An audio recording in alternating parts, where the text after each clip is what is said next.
ఈ కాలమునందు మిగిలినటువంటి వృక్షములతో పాటుగా, అంటే మిగిలిన వృక్షములంటే నా ఉద్దేశ్యంలో ప్రతిరోజు పూజలు అందుకునేది తులసి. అటువంటి తులసితో పాటుగా ప్రత్యేకమైనటువంటి పూజ కార్తీక మాసంలో దేనికి అంటే ధాత్రి పూజ. ఉసిరికి పూజ చేస్తారు. ఉసిరికి చేసేటటువంటి పూజ కూడా సామాన్యంగా ఉండదు. కార్తీక మాసంలో ఉసిరి చెట్టుకు చేయవలసినటువంటి పూజ యొక్క కల్పాన్ని ప్రత్యేకంగా ధర్మసింధు లాంటి గ్రంథాలు మనకి తెలియచేసాయి. ఉసిరి చెట్టు ఎక్కడ ఉంటుందో అక్కడికి వెళ్ళి ఆ ఉసిరి చెట్టు దగ్గర నిలబడి దాని యొక్క మొదట్లో ఇంత పసుపో కుంకుమో అక్షతలో సమర్పించి ఉసిరి చెట్టుని ప్రార్థన చేస్తూ కొన్ని మాటలు చెప్తారు. ఇక్కడ మీరు ఒక విషయం గమనించాలి. యజుర్వేదంలో కూడా రుద్రాధ్యాయంలో ఒక మాట అంటారు, నమో వృక్షేభ్యో హరికేశాయోపవీతినే పుష్టానాం పతయే నమో నమో అంటారు. ఈ చెట్టు రూపంగా ఉన్న శివుడికి నమస్కారం, చెట్టు ఆకులుగా ఉన్న శివుడికి నమస్కారం, చెట్టు ఆకులలో ఆకుపచ్చతనంగా ఉన్న శివుడికి నమస్కారం అంటారు. అలా ఈ ధాత్రి రూపంలో ఉన్నటువంటి ఈ ఉసిరి చెట్టు ఉందే, ఇది చెట్టు అని నేను అనుకోవట్లేదు. ఇది పరదేవత. పరదేవత అయి ఈ కాలంలో ఎన్ని ఉపద్రవాలు వస్తాయో అన్ని ఉపద్రవాలకి విరుగుడు కూడా ఈ చెట్టులోంచి వస్తోంది. అంటే అమ్మవారే ఈ చెట్టు రూపంలో నిలబడి అనుగ్రహాన్ని కురిపిస్తోంది.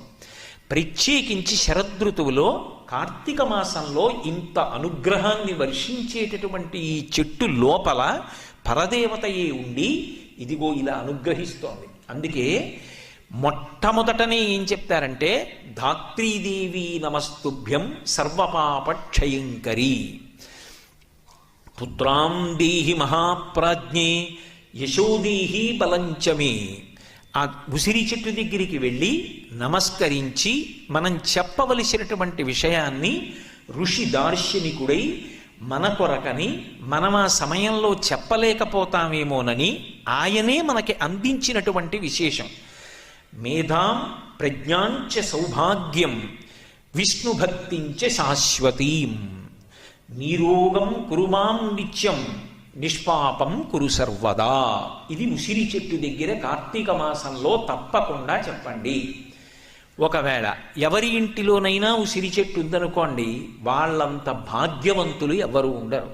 ఎందుకో తెలుసా? వాళ్ళు ఎక్కడికి వెళ్ళవలసిన అవసరం లేకుండా ఇంట్లో పూజా మందిరంలో ప్రతిరోజు గృహదేవతల్ని ఆరాధించిన తర్వాత కార్తీక మాసంలో చక్కగా ఉసిరి చెట్టు దగ్గరికి వచ్చి ఈ శ్లోకాలు చెప్పవచ్చు. అందులో ఒక మాట అంటారు, అమ్మా ధాత్రీదేవి నమస్తుభ్యం. దేవి అంటే దీవు ప్రకాశించున్నది, నాకు కనపడకుండా లోపల పరదేవతానుగ్రహం ఉంది. అది ఈ మాంసచిక్షునకు గోచరం కాకపోవచ్చు. అమ్మలో అమ్మతనం ఉన్నట్టు, నాన్నగారిలో నాన్నతనం ఉన్నట్టు, గురువుగారిలో అభ్యున్నతి శక్తి ఉన్నట్టు, భగవంతుని యందు అనుగ్రహ శక్తి ఉన్నట్టు ఈ ధాత్రీ వృక్షమునందు పరదేవతానుగ్రహము నిబిడీకృతమై ఉన్నది. అటువంటి ధాత్రీదేవి నీకు నేను నమస్కరిస్తున్నాను. అమ్మా నువ్వు అపారమైన శక్తి కలిగిన దానివి, నా సర్వ పాపములను క్షయించేయి. సర్వపాప క్షయంకరి. పాపమన్న మాటకు అర్థం జాగ్రత్తగా అర్థం చేసుకుని అభ్యున్నతిలోకి రావాలి అనుకున్నప్పుడు ఏ పనులు చెయ్యవద్దని పరమేశ్వరుడు చెప్పాడో ఆ పనులు చెయ్యడం, అటువంటి పనులు చెయ్యాలన్న ఉత్సాహం నాకు కలగడం, అటువంటి పనులు చెయ్యడం దోషం. కానీ అమ్మా ఏ కారణం చేతనో ఏ లౌల్యానికో చేశాను, ఆ దోషాన్ని తొలగించి ఇకపైన నాకు అటువంటి అనురక్తి కలగకుండా ఏ పనులు చెయ్యమని నువ్వు చెప్పావో ఆ పనులు చెయ్యడంలో నాకు ఉత్సాహం కలిగేటట్టు చెయ్యి. సర్వపాప క్షయంకరి పుత్రాం దేహి. నాకు వంశం నిలబడాలి, నేను కన్యాదానం చెయ్యాలి, అందుకని నాకు కొడుకుని కూతుర్ని, కొడుకుంటే మనవణ్ణి మునిమనవల్ని, అమ్మా నా వంశం నిలబడేటట్టు అనుగ్రహించు. అంటే ఇప్పుడు మీరు ఒక్క విషయం గమనించండి, ఋషికి అనవసరపు విషయాలు చెప్పవలసిన అగత్యం లేదు. ఆయన బిరుదులు కోరుకోలేదు, ఆయన సన్మానపత్రాలు కోరుకోలేదు, ఆయన తాంబూలాలు కోరుకోలేదు, ఆయన సభలన్నింటికీ వెళ్ళి మాట్లాడాలని కోరుకోలేదు. ఆయన ఒకే ఒక ఉద్దేశ్యం, లోకాన్ని అనుగ్రహించడం. అటువంటి ఋషిప్రోక్తమైన విషయములయందు కూడా దోషం పట్టే ప్రయత్నం చెయ్యడం సంస్కారహీనత్వం. అందుకే ఋషి దార్శనికుడై మనకు అందిస్తున్నాడు. మనమేది చూడలేకపోయామో దాన్ని చూడగలగడం ఋషి యొక్క గొప్పతనం. కాలమునందు, దేశమునందు, వాతావరణమునందు, ప్రకృతి యందు ప్రకటనమయ్యేటటువంటి భగవద్విభూతిని ఆయన లెక్కగట్టగలడు. 3 రోజుల తరువాత సముద్రంలో ఏర్పడేటటువంటి అల్పపీడనాన్ని ఒక రాడార్ ఎలా కనిపెడుతుందో, ప్రకృతిలో ఏ ఏ పదార్థముల నుండి భగవద్విభూతి వ్యక్తమవుతోందో కనిపెట్టగలిగినటువంటి శక్తి ఋషి ఎందున్నది. ఒక రాడార్ యందు ఆ శక్తి ఉన్నది అని నువ్వు అంగీకరించగలిగితే, ఒక ఋషి యందు కూడా అటువంటి శక్తి ఉంటుంది అని అంగీకరించాలి. అది ఆయన మేధస్సు. నాకు లేదు కాబట్టి ఆయన ఎందు ఉండదు అని అనకూడదు. నేను ఐఏఎస్ చదువుకోలేదు కాబట్టి ఐఏఎస్ చదువుకున్న వాళ్ళు ఉండరు అంటే ఎంత దారుణమో, నాకు ఆ శక్తి లేదు కాబట్టి ఋషి చెప్పినది తప్పు అనడం అంతే తప్పు. కాబట్టి ఆ ఉసిరి చెట్టు యందు పరదేవతానుగ్రహము ప్రస్ఫుటమయ్యున్నది. కాబట్టి అమ్మ, నువ్వు నా వంశాన్ని నిలబెట్టగలవు కాబట్టి పుత్రాం దేహి, నాకు బిడ్డల్నియ్యి.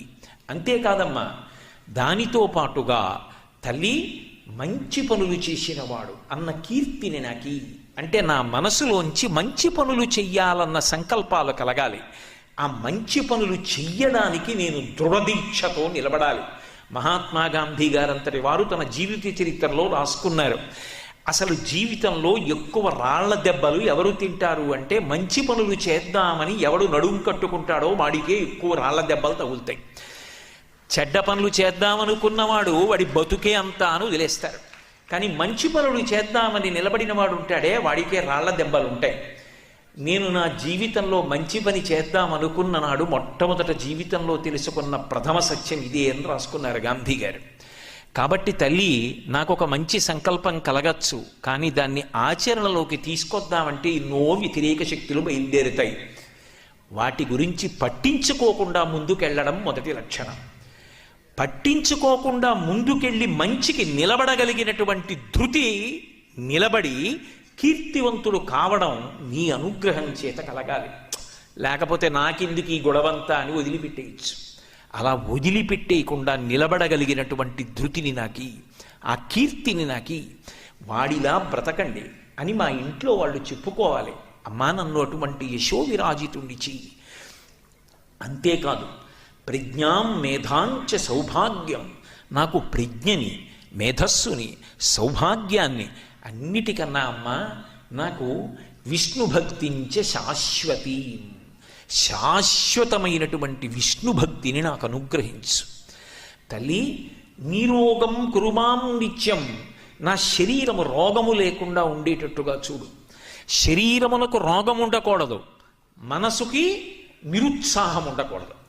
ఎంత ఆరోగ్యవంతమైన శరీరం కానివ్వండి, మంచి శ్రేష్టమైన ఆహారం తింటాను, ప్రతిరోజు 1 గంట సేపు వ్యాయామం చేస్తాను, ఆరోగ్యంతో ఉంటాను. ఏం చేస్తావు ఆ ఆరోగ్యవంతమైన శరీరంతో? ఏమీ చెయ్యను, ఇంట్లో కూర్చుంటాను, ఏవో అక్కర్లేని కబుర్లన్నీ మాట్లాడుతూ ఉంటాను. ఇప్పుడు ఆ శరీరం వల్ల ఎవరికి ఉపయోగం? సమాజానికి ఏమిటి ఉపయోగం? ఇంకొకడు ఉన్నాడు, శరీరం దేనికి సహకరించదు, కానీ ఆయన మనసుకి మాత్రం ఉత్సాహం ఉంది. అలా డేకుతోనో పాకుతోనో ఏదో ఒక మంచి పని చేస్తూ ఉంటాడు. మనసు జవంతో ఉండి ఉత్సాహంతో ఉండి శరీరం సహకరించకపోయినా తగినన్ని పనులు చేయలేడు. శరీరం మంచి ఆరోగ్యంగా ఉండి మనసు ఉత్సాహంతో సత్సంకల్పములతో లేకపోయినా సమాజములకు హితం ఉండదు. అందుకే మనసు ఉత్సాహంతో ఉండాలి, శరీరము ఆరోగ్యంతో ఉండాలి. అమ్మా, ఇవి నువ్వు నాకు అనుగ్రహించు. ఎవరిని అడుగుతున్నారో? ఉసిరి చెట్టును అడుగుతున్నారు. ఉసిరి చెట్టును అడిగి 108 నామాలో సహస్రనామాలో సాధారణంగా దేవతలకి చెప్తారు. కానీ ఉసిరి చెట్టు దగ్గరికి వెళ్ళి నిలబడినప్పుడు కూర్చుని చెప్పాలని కూడా నియమం లేదు. 21 నామములు చెప్పాలి. ధాత్రీ నమః, కాంత్యై నమః, శాంత్యై నమః, మేధాయై నమః, కళ్యాణ్యై నమః, విష్ణుపత్న్యై నమః, మహాలక్ష్మ్యై నమః, ప్రకృత్యై నమః, కమలాయై నమః, రమాయై నమః, అబ్ధిసంభవాయై నమః, పద్మసంభవాయై నమః, సావిత్ర్యై నమః, గాయత్ర్యై నమః, విశ్వరూపాయై నమః, సుధృత్యై నమః. ఇటువంటివి 21 నామాలు ఉన్నాయి. ఆ 21 నామములు చెప్పి 8 ప్రదక్షిణములు చెయ్యాలి. ఒక ప్రదక్షిణం కాదు, 8 సార్లు ప్రదక్షిణం చెయ్యాలి.